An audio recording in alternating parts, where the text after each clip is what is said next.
ចាក់បែបនេះទៅ10000ដងហាត់រហូតដល់មិនបាច់ប្រើខួរក្បាលដឹងដល់ខ្លួនឯងថានឹងចាក់ចេញទៅ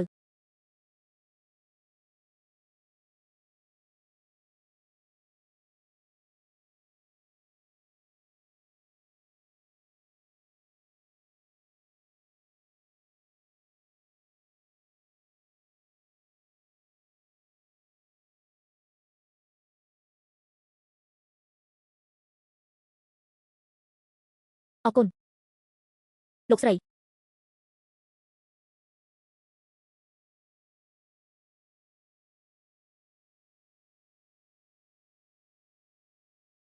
ក្រោកឡើង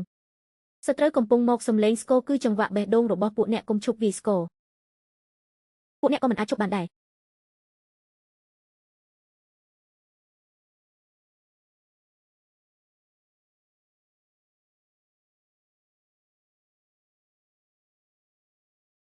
ក្រោកឡើង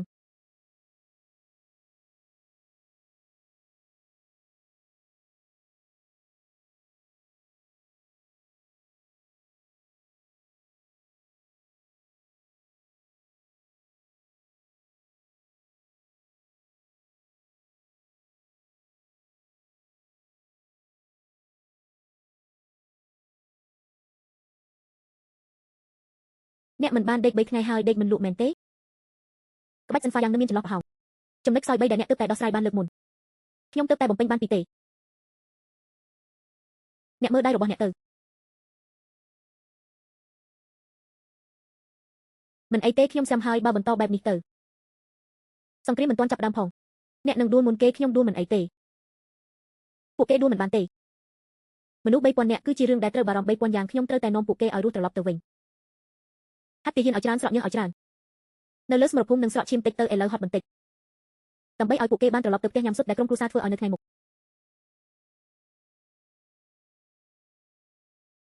ថឹបឲ្យអស់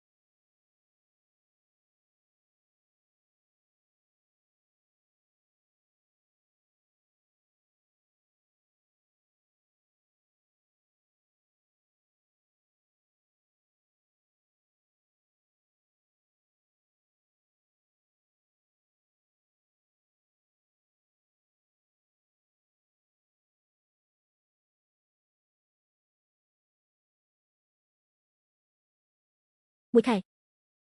ការហ្វឹកហាត់30យ៉ាងមនុស្ស3000នាក់បានផ្លាស់ប្ដូរទាំងស្រុងពួកគេចេះក្បាច់សិនហ្វាចេះសហការគ្នាចេះប្រគល់ខ្នងឲ្យបងប្អូននៅក្បែរខ្លួនមុនពេលដួលសំខាន់បំផុតគឺពួកគេដឹងថាខ្លួនឯងកំពុងប្រយុទ្ធដើម្បីអ្វី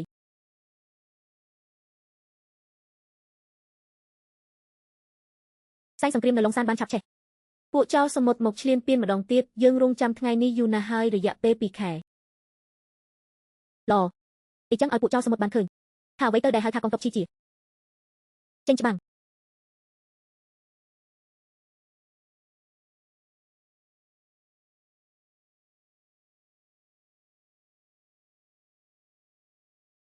លោកមេតបរបាយការណ៍ថ្មីពួកចៅបែកជា2ក្រុមក្រុមមួយមានគ្នាប្រហែល500នាក់កំពុងឆ្ពោះទៅឡុងសានក្រុមមួយទៀតជាកងកម្លាំងធំមានប្រហែល2000នាក់កំពុងវាយលុកក្រុងនីងហៃតបការពារនីងហៃមានមិនដល់800នាក់ទេការពារក្រុងខ្សោយណាស់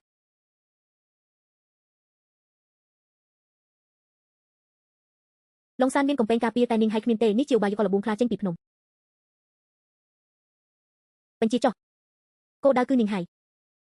ឡុងសានគឺជាកង្វល់ក្នុងចិត្តរបស់ខ្ញុំតែថ្ងៃនេះនីងហៃកំពុងមានគ្រោះថ្នាក់មិនអាចក្បត់ប្រជាជនក្នុងក្រុងបានទេកិច្ចការដែលមិនទាន់សម្រេចការពីមុនថ្ងៃនេះនឹងបញ្ចប់នៅនីងហៃនីងហៃ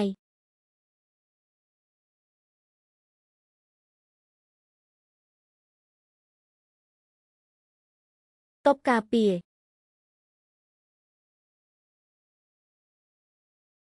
យប់មិញស្រែកខ្លាំងណាស់មិនក៏ថ្ងៃនេះដៃញ័រដល់ថ្នាក់នេះពេលស្រែកមិនមានអារម្មណ៍អីទេ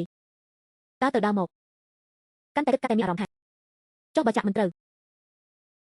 ក៏មិនអីដែរខ្ញុំយកចិត្តសឹកចកមកជួយការពារឲ្យចាក់ម្ដងទៀតលោកមេតបប្រាប់ថាឲ្យមើលឆ្វេងស្ដាំកុំមើលតែស្ត្រូវ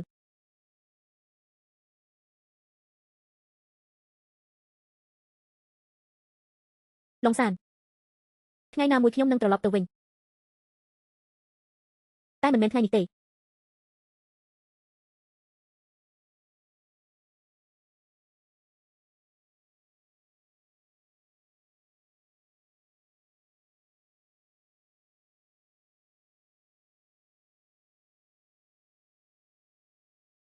អ្នកឈ្មោះអ្វី